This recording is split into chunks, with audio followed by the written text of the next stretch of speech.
So trending ngayon sa X ang hashtag disband BGYO.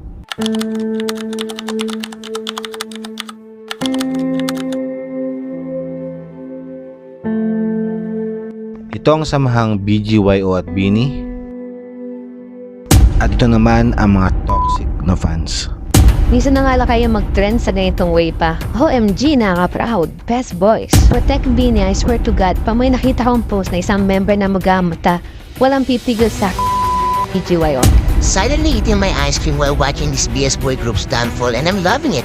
I don't think it's their downfall. Well, in fact, hindi naman sila umangat. Hindi nagustuhan ng ibang P-pop fans ang pag-attend ng ilang members ng BINI sa birthday ng isang miyembro ng BGYO na si Jello. Galit ang ibang fans na idikit ang pangalan ng BINI sa BGYO dahil problematic daw ang grupong ito. Kaya naman binalik nila ang luma at unverified issue na matagal nang sinagot ng P-pop group na BGYO.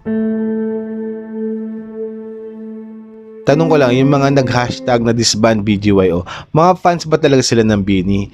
Kasi ang toxic. At kung totoo man mga blooms nila, siguro kailangan nilang umalis bilang fans ng BINI kasi nakakasira sila. Kasi unang-una, wala silang karapatang pakialaman ang personal life ng mga idols nila. Wala silang karapatang magdesisyon kung sino gusto nilang samahan at kung sino ang gusto nilang puntahan. Pangalawa, yung mga bintang sa BGYO, they are all allegations. Binibring up nila lagi yung mga ganyang issues sa mga comments, sa mga topic kasi gusto nilang ilaglag ang BGYO at iangat ang mga idols ng iba. Hindi toxic ang BGYO. Ang toxic ay yung mga fans na laging binibring up ang ganyang issue.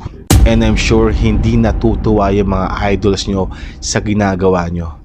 Yung pambabash at pambubuli na ginagawa nyo, hindi lang nagre-reflect sa inyo yan, nagre-reflect yan sa mga grupo na sinusuportahan nyo.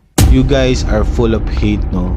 Di ko alam kung ano pinagdadaanan nyo sa buhay. Bakit kayo punong-puno ng galit na dumadating sa point na pinadidisband nyo ang isang grupo na nagtatrabaho lang ng maayos? At sigurado ako 100% na hindi natutuwa yung mga idols nyo sa ginagawa nyo. So just to remind you guys, BINI and BGYO are siblings and they are under the same management, so wala kayong magagawa. Kung gusto nyo umalis ng fandom ng BINI, get out.